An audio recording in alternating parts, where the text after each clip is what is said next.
Your imagination creates this hallucination that is creating the simulation that we call reality. And most people don't realize this or are aware of the esoteric truths of that reality isn't happening to them, but it's happening through them. Like I said, Einstein understood the esoteric side of physics.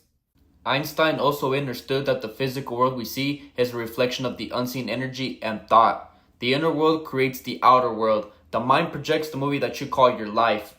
For real, the subconscious mind projects the world that you live in, anything that you subconsciously believe, because what you imagine, you attract. What you focus on, you manifest. Your thoughts and emotions are frequencies, and your reality tunes to whatever station you keep playing in your mind.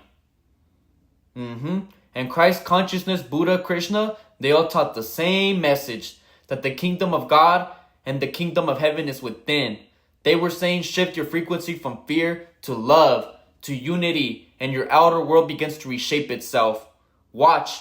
Like I always say, the internal is eternal and the external is moral. Get those two lined up and life will start to unfold for you. And when you start to heal inside and heal the duality of the internal and the external, which there's no such thing, it's an illusion, you'll start to see that your external world will start sinking to that healing. When you shift your thoughts, you shift timelines as well. But here's the problem. Most of us are tuned to the wrong station.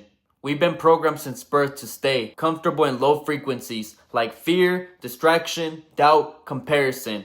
We squirrel, we chase and look for validation. We repeat patterns and don't realize that we're manifesting the same loop over and over again, recreating our own hell. They say ignorance is bliss, but in truth, ignorance is just unconsciousness. The less aware that you are, the more easily you can be controlled. The more aware that you are, the more you reclaim your frequency.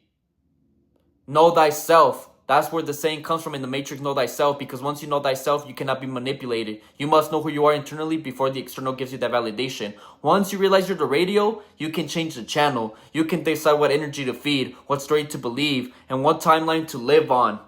Meditation, journaling, solitude, these aren't trends. They're tuning tools. They help you clear the static so you can connect with God within you, the frequency that's been within you the whole time. But they had you with your head cut off like a chicken, always looking outside. Imagination creates a hallucination that becomes your simulation. So what are you imagining today? Heaven or hell? Because both exist. And both start in your mind. Because reality is mental. Life is mental. And with that being said, I'll see you in your new reality. Ashe.